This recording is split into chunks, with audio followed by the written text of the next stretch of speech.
ওখানে fried rice chilli চিকেনটা আর বিরিয়ানিটা থাকতো, তার সঙ্গে চিকেন চাপ ছিল, কিন্তু ওখানে ইটটা ফেলে দিয়েছে, যার জন্য ওখানে ও বিরিয়ানিতে এখানে ট্রান্সফার করেছে, ওখানে ফ্রাইড রাইস চিলি চিকেনটা অল্প করে চলছে। আচ্ছা আচ্ছা। জানি বা তোমার সে বিরিয়ানি 90 টাকা আগে ছিল, এখন 1 বছর ধরে 90 টাকায় চলছে। 90 টাকায় পুরো চিকেন বিরিয়ানির দাম, চিকেনের পিস কিনে বিরিয়ানিটা আমাকে দেখানো যাবে?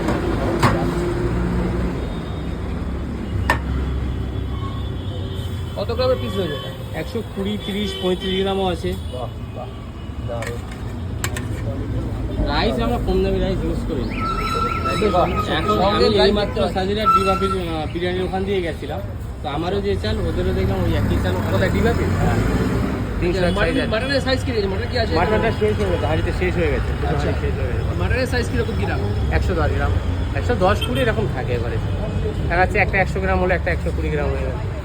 মানে 100 গ্রামের সব অ্যাভাব 110 গ্রাম অ্যাভারেজ। আচ্ছা, তোমার যে এত ভালো ভালো যে কম্বো, এই যে এত ভালো বিরিয়ানি খাবারগুলো খেতে গেলে কোথায় আসতে হবে? অ্যাড্রেসটা যদি একটু বলো। আপনার বাসার ডাক বাংলা মোড়, ঠিক ইন্ডিয়ান ব্যাংকের নিচে। আচ্ছা, ইন্ডিয়ান ব্যাংকের নিচে? ইন্ডিয়ান ব্যাংকের নিচে, আর ইন্ডিয়ান ব্যাংকের অপোজিটে আমার মেন আর কি আগের দোকানটা। বারোটার থেকে যদি কেউ আসে তা কীভাবে আসবে? বাসার থেকে আসে বলতে আপনার ট্রেন লাইন ধরে ট্রেনে যদি আসেন তাহলে আপনার হিরাইপুর থেকে ডাক বাংলা মোড় কাছে পায়ে হেঁটে 10-12 মিনিট লাগে। আর ইন্ডিয়ান ব্যাংকের ঠিক পাশে এই হচ্ছে দাদার দোকানের নাম হচ্ছে হালুম হুলুম, আর দাদার ওই পাশে হচ্ছে সেই ছোট্ট দোকান।